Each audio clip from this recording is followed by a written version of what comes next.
I'm going to give you a tour of my basement and also share with you some of the things that we did to make our lives easier. So first, we did not get any type of light fixture in the stairwell here. We thought it would be a suicide mission to change. So what we decided to do instead was stairwell lighting. We have switches at the top and the bottom. They light the steps. And coming down, I opted to have this cut out so I can see everything a little easier. This is our living space. We have a sectional and a couple of lamps, the TV here, toys. We really like, pardon the mess here, we really like the cutouts. So we really liked having the built-ins cubbies. You'll see those all throughout the basement. This is going back up the steps. So here's the living room. I'll take you through this way. This was kind of an awkward space. We didn't know what to do with it, so we decided to move our table down here and use it for crafts, puzzles, coloring, maybe someday homework. And then this is the sad empty wall that could have maybe been an amazing wine fridge. So take note there. One of my favorite things we did with the basement was opt for French doors going into the playroom. It gives us this feeling of having everything open, but still the option to close things off. So this is what it looks like closed. It actually blocks a pretty decent amount of sound. So when my husband and I are watching a movie and the kids are playing, you close it off, we can still see everything, and we can't hear each other as well, which is pretty nice. So, and this is the playroom.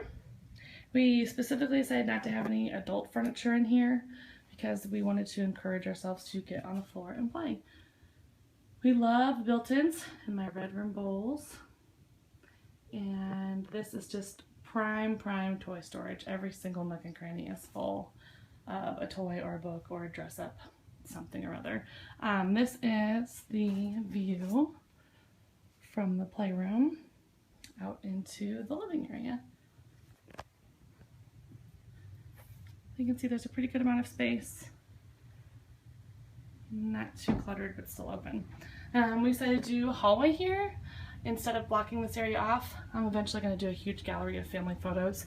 This room leads to this area and some storage that goes under the steps. Actually a pretty big space. We just didn't want to waste a lot of space, so junk. And going this way, down the hallway, to the left, this is or to the right, I went to college.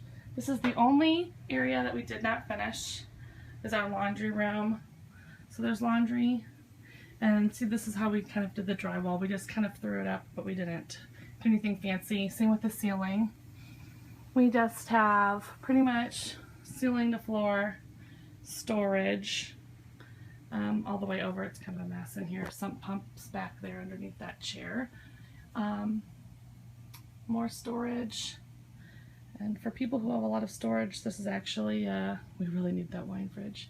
This is actually a pretty decent space right here. So that works for us.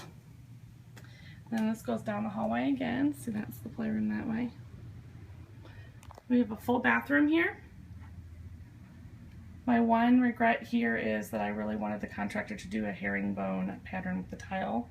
He looked at me like I was crazy, and I did not feel confident enough to challenge him, but I wish I would have.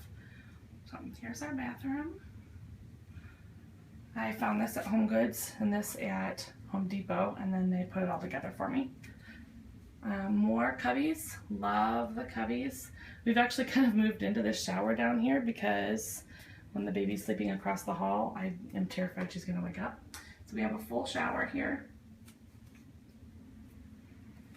And that leads right into the guest room. We specifically did not want the bathroom connecting to the guest room because we didn't want people staying with us to have children running through their temporary living space. So this is the guest area. It's actually a really generous space. This is also our office / drum room / reading nook. So Yes, we still have yet to put anything on the walls.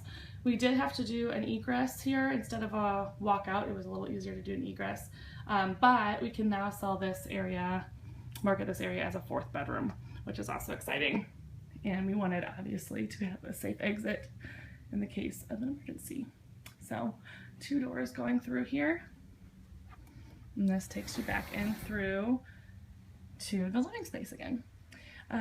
In the bedroom, we also have not only the outer walls and the perimeter walls, everything's insulated throughout the basement, but here it's also these walls and the ceiling, because this room is directly below the girls' rooms. So we wanted to have as much sound barrier as possible. Another thing I really like, especially in the bedrooms, is the dimmer switch we chose to put on. So the room definitely has a more warm, inviting feel, or you can really amp up the light for task work and stuff like that. We did that again throughout the living area too. So this area has a dimmer, which makes the room nice and cozy. And this area actually does also. We didn't want this light to be on without being able to dim it if, for example, we were watching a movie or something. So we have these nice dimmers and can lights. We had to finish our ceiling. In Kirkwood, the ceilings are very low. So if we wanted carpet and a ceiling, we had to do this. Apparently a drop ceiling would have taken the extra 2 inches off of it that we needed, and then the city of Kirkwood would not have counted this as a living space, which is a huge pain in the butt, but it is what it is, so that's what we had to do. And so far, so good. So I hope you like my tour. If you have any questions, I'll talk to you later. Bye.